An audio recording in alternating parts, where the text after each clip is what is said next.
Assalamualaikum warahmatullahi wabarakatuh. Perkenalkan, saya Muhammad Fauzan Anhar dari kelompok 5 akan menjelaskan tentang artikel yang menjadi PPT atau PowerPoint. Di sini kami menggunakan judul artikel yaitu optimasi dengan pemrograman linear penerapan model fungsi multi objektif pada industri batik, furnitur, dan perikanan. Selanjutnya, untuk pembuatnya ada Muhammad Rizky Khaironi, lalu saya sendiri sebagai Muhammad Fauzan Anhar, lalu terakhir Indi Hikam. Lalu selanjutnya ada agenda atau apa saja yang akan saya jelaskan. Yang pertama latar belakang kenapa memilih ini, terus metodologi, dan terakhir menjelaskan review. Pertama dari latar belakang. Kami menggunakan usaha kecil dan menengah atau UKM dan instansi pemerintah guna menghadapi keterbatasan sumber daya, bahan baku, tenaga kerja, dan waktu produksi. Juga kami akan ada ketidakpastian permintaan pasar dan fluktuasi harga bahan baku.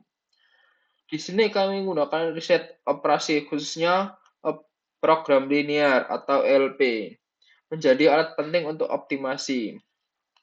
3 studi kasus yang kami pilih dari Rumah Batik Mentari, PD Surya Mebel, dan Dinas Perikanan Kampar.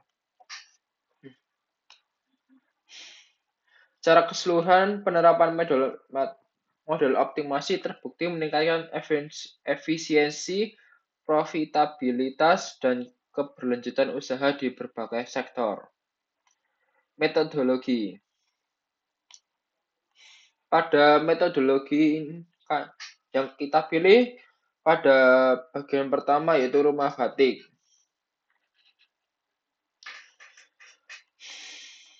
Pada rumah batik Mentari, kita melakukan metode yaitu menghadapi ketidakpastian bahan baku, permintaan, dan waktu kerja dengan tujuan ganda yaitu keuntungan dan efisiensi produksi.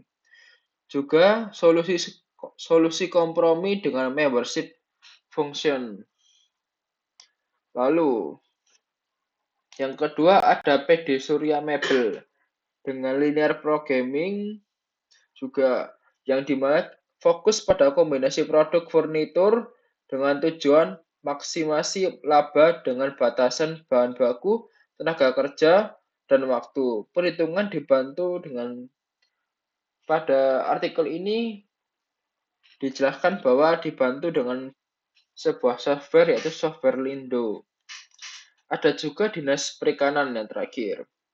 Metode yang digunakan juga linear programming dengan memiliki tujuan minimasi biaya pakan ikan atau meminimalkan biaya pakan ikan. Keputusan harus jumlah kurang pakan dengan cutting plane mengubah solusi pecahan jadi bilangan bulat. Lalu, saya akan menjelaskan review yang sudah kita dapatkan. Dari yang pertama yaitu optimasi jumlah produksi furnitur Surya Mebel dengan peneliti Hilman tahun 2016. Review yang ditemukan membahas penerapan fungsi multi-objektif linear programming dalam konteks industri manufaktur. Fokus adalah bagaimana dapat menekan biaya produksi dengan tetap mempertahankan efisiensi penggunaan sumber daya dengan mengubah fungsi tujuan dan kendala ke dalam bentuk membership function. Penelitian ini memberikan pendekatan praktis untuk menemukan solusi kompromi yang optimal antara biaya produksi dan efisiensi operasional. Lalu ada juga di sini dapat dijelaskan yaitu hasil penelitian memberikan bukti bahwa FMOLP tidak hanya relevan untuk mengurangi biaya, tetapi juga dapat menjadi alat strategis dalam pengambilan keputusan jangka panjang. Terutama ketika perusahaan menghadapi kondisi produksi yang penuh ketidakpastian. Pada review selanjutnya atau artikel yang kedua ada Hanesti Fevi tahun 2021 dengan judul Penerapan Fuzzy Multi-Objective Linear Programming dalam Keuntungan Produksi Batik. Sama dengan menggunakan FOLP dalam perencanaan biaya produksi.